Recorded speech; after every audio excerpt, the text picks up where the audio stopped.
As the coronavirus continues to hit some of the biggest U.S. cities, we are learning this morning it is also starting to creep into rural towns across America. The New York Times reporting a new wave of cases is spreading deep into rural corners of the country, where communities first watched the pandemic unfold in faraway places. Now, more than two-thirds of rural counties have at least one confirmed case, with 1 in 10 reporting at least one death. Montana State Representative Tom Winter, a Democrat who is running for Congress, joins me now on this.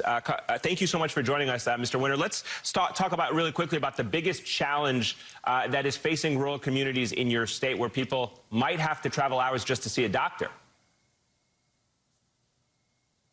Well, that's very true, and thank you for having me, Ayman. I would say that the biggest challenge we have right now is getting PPE, which is masks, to our frontline providers. Montana already holds together, before the pandemic, a healthcare system essentially that is held together with popsicle sticks and chewing gum. And to add on the pandemic response, we are simply not ready and never were.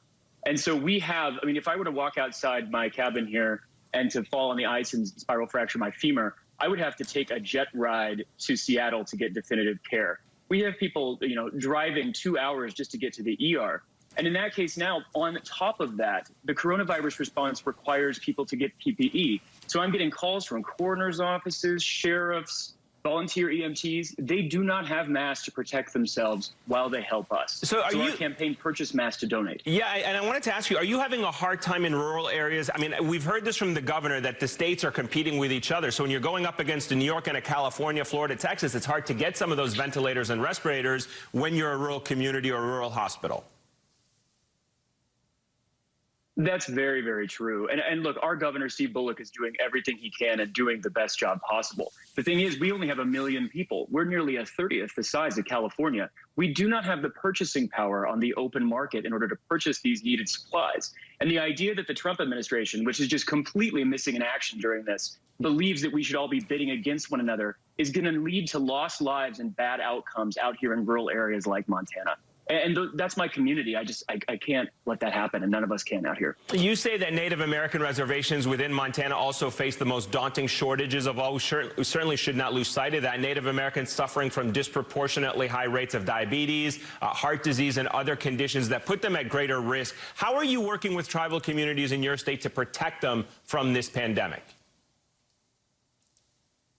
Well, and like I said before, I mean, 3 or 4 years prior to us enacting Medicaid expansion, many of the IHS clinics were operating under life or limb procedures. That meant that Native people, Native Americans would go to the hospital in their community. They would be unable to be seen unless they were about to lose an arm or die.